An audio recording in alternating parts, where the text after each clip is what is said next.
Владимир Путин поддержал предложение закрепить в Конституции нормы о бережном отношении к детям. Об этом он заявил сегодня на встрече с рабочей группой по подготовке поправок в основной закон страны. Дети в этом предложении названы важнейшим достоянием России. Всего же, сообщил глава государства, поступило более 900 серьезных предложений о поправках. Президент поддержал идею закрепить в Конституции доступность медицинской помощи, а также обязанность государства поддерживать предпринимательство.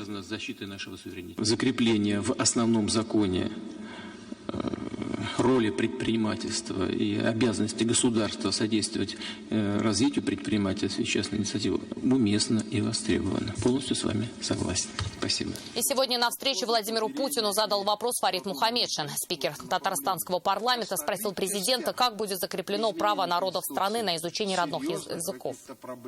Не будет ли ущемления, не будет ли каких-то запретов и насколько это будет прописано в Конституции. Вот Михаил Борисович сегодня сказал об этом. Можно было бы четче, конечно, написать у этого народа, не представляющего, как говорится, или представляющего там татарскую часть, удмуртскую часть, чувашскую часть, которые живут в Татарстане.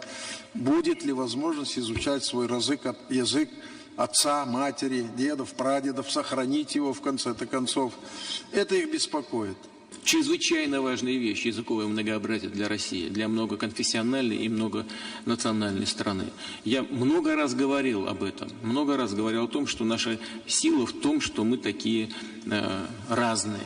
И именно поэтому, вот так из этого исхожу, Михаил Борисович Петровский и сформулировал то, чего раньше в Конституции не было.